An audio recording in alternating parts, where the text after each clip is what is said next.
wait until rates drop.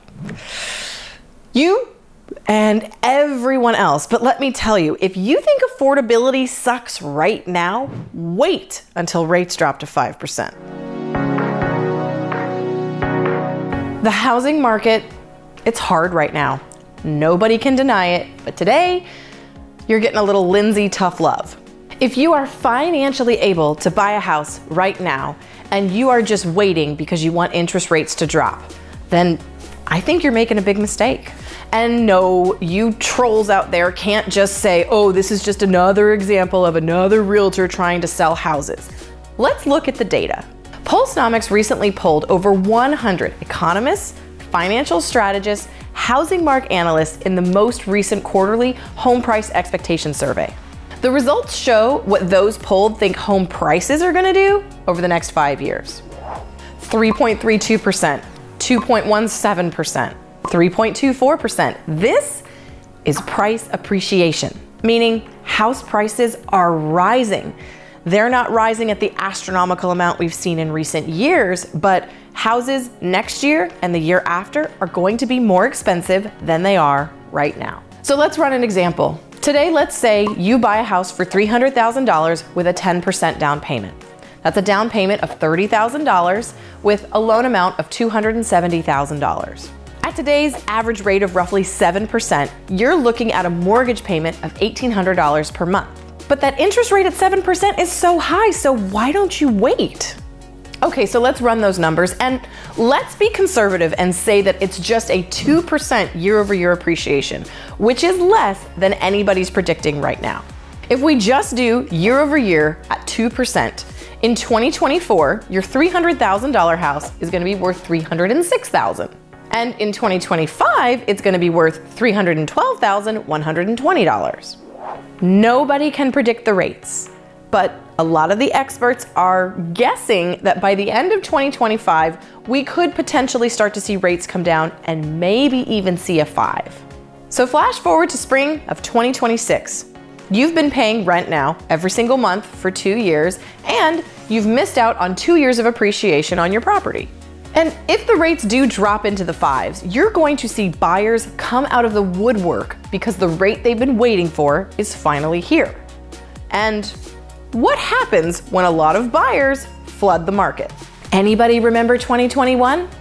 Remember when houses were selling for $40,000 over asking because it had 15 offers on it? Remember the days when you couldn't dare ask for repairs or closing costs?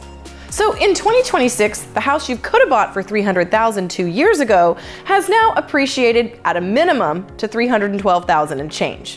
But it's really cute and it's in a great neighborhood zoned for the right schools. So since the market's so hot right now with the new lower interest rate, the seller's going to go ahead and list it for $325,000.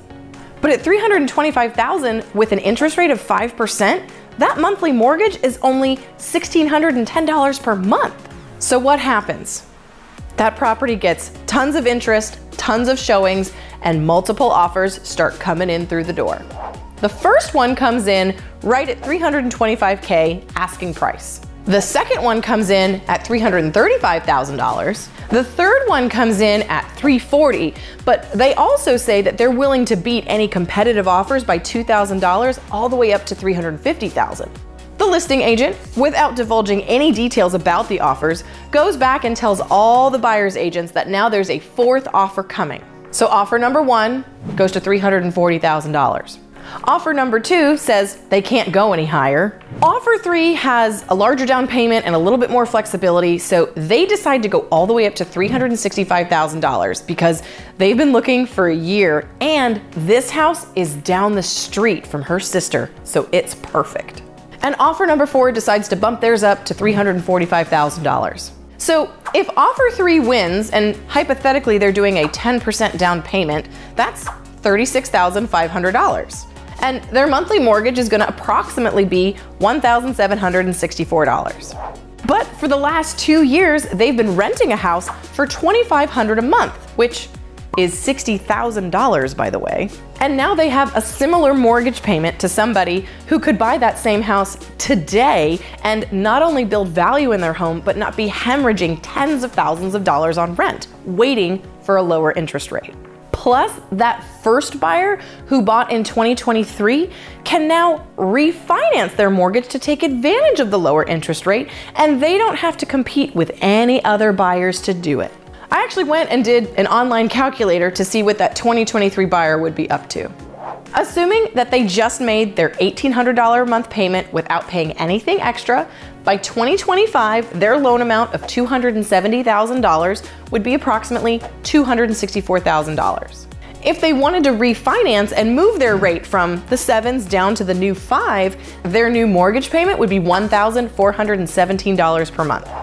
Now, because I'm not trying to hide anything, there is a cost to refinancing. You do pay closing costs, but for a jump that big, it would absolutely pay for itself in just a few short years. So now, not only have they been in their house for 2 years, but by refinancing, they've lowered their monthly payment by almost $400 a month. And when you think about the kind of money that you're hemorrhaging when you rent, I did an example of $2,500 a month, but we all know that rates increase. I have a colleague who rented an apartment in 2020 for $1,200 a month. Now in 2023, it's up to $1,800 a month. And in that same complex, somebody new who's moving in is paying $2,200 a month. So who knows how much money over the next year or 2 or 3 you're gonna just throw out the window because you're waiting. Waiting for rates to go down is not a strategy. Yes, if you need to save money, get a steady job, build up your credit, you may have to wait. But if you're one of the people who could go out tomorrow, get pre-approved for a loan, and buy a house, why? Why are you waiting? Affordability is gonna be an issue for a while. Right now, affordability is low because interest rates are high. But when interest rates go lower, prices are gonna go higher, which will keep affordability low and still an issue. And here's a visual example of the numbers that were predicted by the Home Price Expectation Survey. There's 2 things to note as you look at this graph. The first is the home price appreciation and value that you're giving up by waiting. And the second thing, if you're renting, is every single month you're losing that money. So it's like a double hit.